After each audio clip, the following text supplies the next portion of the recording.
उदयसिंहजी होळकर, सुधीरजी थोरात, संजयजी कुलकर्णी ज्यांनी संपूर्ण दुर्ग पादक्रांत केले असे पाटील साहेब, मंचावरील सर्व मान्यवर आणि या ठिकाणी उपस्थित सर्व शिवप्रेमी भगिनी आणि बंधूंनो, आज मला अतिशय समाधान आहे की छत्रपती शिवरायांच्या इतिहासाचा सर्व मान्यवर आणि या ठिकाणी उपस्थित शिवप्रेमी भगिनी आणि बंधूंनो, आज मला अतिशय समाधान आहे की छत्रपती शिवरायांच्या इतिहासाचा आणि संपूर्ण मराठा साम्राज्याच्या इतिहासाचा ज्यांनी गाढा अभ्यास केला, जगभरातनं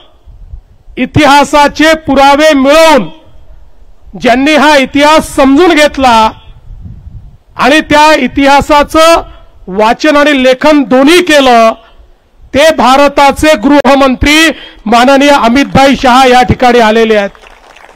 ते केवळ गृहमंत्री म्हणून आलेले नाहीत, तर छत्रपती शिवरायांचे सेवक म्हणून आणि मराठा इतिहासाचे एक संशोधक म्हणून या ठिकाणी आलेले आहेत।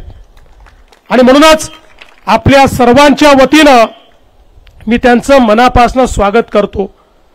मगाशी रघुजी राजे आंग्रेंनी अतिशय योग्य सांगितलं की छत्रपती शिवराय आमचे दैवत का आहेत, तर ज्यावेळी संपूर्ण देशामध्ये या हिंदुस्थानात मोगलाई होती, कुतुबशाही होती, आदिलशाही होती आणि या देशातले राजे आणि राजवाडे हे कुठेतरी त्या ठिकाणी भंग पावत होते, मोडकळीस येत होते, लढून लढून संपत होते आणि असं वाटत होतं की या परकीय आक्रमकांचं राज्य कधीच संपणार नाही, एक अंधकार तयार झाला होता, कधीच पहाट होणार नाही असं वाटत होतं। त्यावेळी आई जिजाऊंच्या आशीर्वादाने छत्रपती शिवरायांसारखा एक तेजस्वी सूर्य उगवला आणि त्या सूर्याने आपल्याला स्वराज्याची पहाट दाखवली।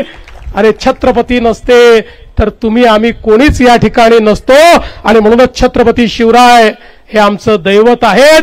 त्यांच्यामुळे आज आम्ही सगळे या ठिकाणी स्वातंत्र्यात आहोत, देव देश आणि धर्माचं कार्य करू शकतो आहोत।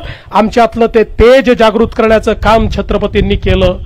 आणि एवढंच नाही तर हे करत असताना छत्रपतींनी 18 पगड जातीच्या लोकांना एकत्रित करून त्यांच्यामध्ये विजिगीषू वृत्ती तयार केली, त्यांच्यातलं तेज प्रज्वलित केलं, त्यांच्यातलं पौरुष जागृत केलं आणि त्या सामान्य मावळ्यांना त्या ठिकाणी वीरांमध्ये परिवर्तित करून या हिंदवी स्वराज्याची स्थापना केली।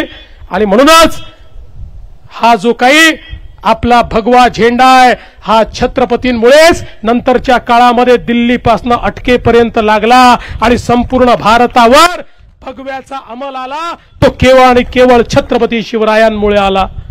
आणि म्हणूनच आज या निमित्ताने खरं म्हणजे आमच्या उदयन महाराजांनी काही मागण्या देखील या ठिकाणी केलेल्या आहेत। महाराजांची आमची चर्चाही झालेली आहे। त्या संदर्भात जी योग्य कारवाई करायची आहे ती तर आम्ही करणारच आहोत, कारण आमचं सगळ्यांचंच मत आहे की महापुरुषांचा अपमान, छत्रपतींचा अपमान करणाऱ्याला तर टकमक टोकावरनच लोटून दिलं पाहिजे।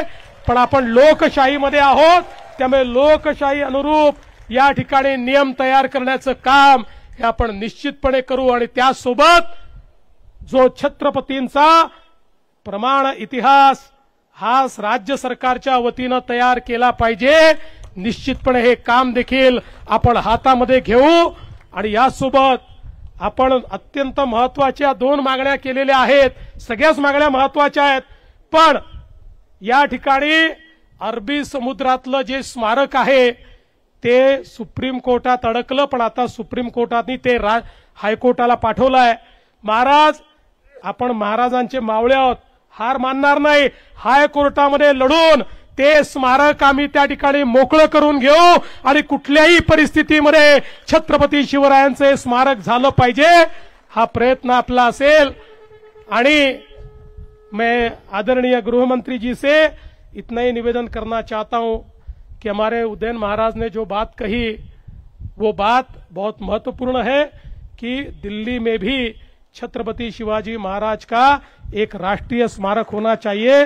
उसके लिए हम आपके पास आएंगे और आपकी मदद लेकर वहां पर उचित स्थान पर ये राष्ट्रीय स्मारक तैयार करने का हम प्रयास करेंगे।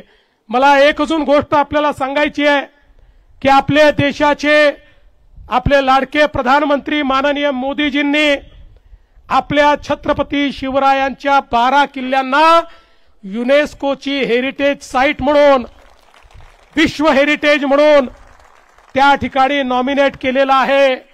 आता